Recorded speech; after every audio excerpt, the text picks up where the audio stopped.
Good afternoon friends, welcome to my channel Riya's kitchen and lifestyle. So বন্ধুরা, তোমরা কেমন আছো? আশা করি খুব ভালো আছো।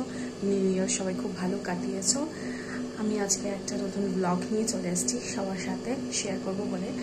সো আজকে হচ্ছে পূর্ণিমা, তো হঠাৎ ইচ্ছে হলো যে আজকে পূর্ণিমার দিনকে একটু সত্যনারায়ণের পুজো দেবো।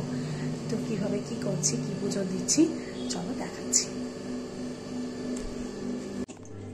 তো দেখো, পুজো দেবো বলে একটুখানি ব্যবস্থা করা হচ্ছে, মা করছে। ঠাকুরের জায়গাটা দেখাই, দেখো কি সুন্দর লাগছে দেখতে।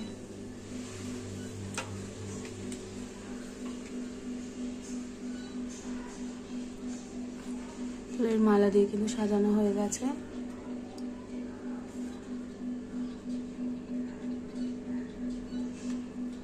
ফল কাটা হচ্ছে, একটু সামান্য সিন্নিও দেওয়া হবে।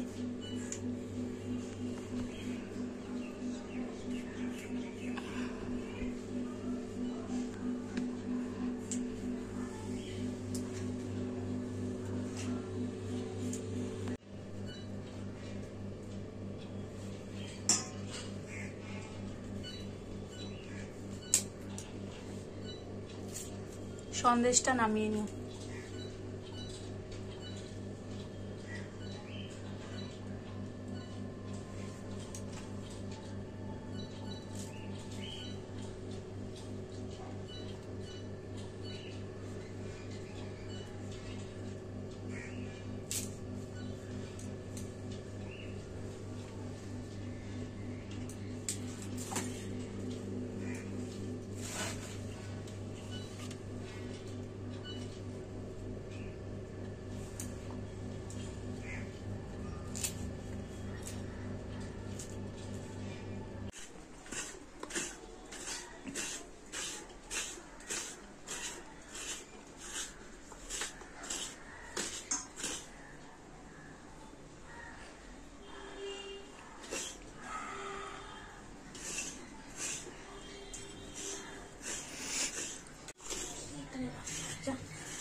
জন্মায়া ভক্তি যোগেন পত্রাং পুষ্পং ফলং জলম নিবেদিত চং নৈবদং তদ্জ্ঞান কম্পায়ং তদিয়ং বস্তু গোবিন্দ তুমু সমপ্রায় জ্ঞান সুমুখবুত্তাপর্ষিত পুরুষোত্তম মন্ত্রহীনং ক্রিয়াহীনং ভক্তিহীনং জনার্দন যৎ পূজিতং ময়া দেবং পরিপূর্ণ তদন্তমে অমঙ্গ পুণ্ডরীকাক্ষং নৃসিংহ দৈত্য সুদর্শন ঋষিকেশ জগন্নাথ বাকি সবরদা কায়ং সগুণাঞ্চ গুণাতীতং গোবিন্দ গুরুধ্বজ জনানন্দ জনানন্দ জানকী বনম হরিম হনুমানি সদা ভক্ত নারায়ণ দুর্গময় বিশ্বময় শত্রুনাথ রসাল রসিক প্রিয় রমাই রাগে বৃন্দারক বিন্দুকে বন্দনা করি আগে গুরুগান গণেশে করিয়া পরিপাত বন্ধবনী বিপ্রবিধি বিশ্ববিশ্বনাথ তি সাবিত্রী সিন্ধুপতি সরস্বতী শিবা তি সন্ধ্যা নক্ষত্র চন্দ্র সূর্য রাত্রি দিবা কামাকারে করিনাথ ধর্মরাজ সর্বমন সবন্ধ মহেশ্বরের সুতা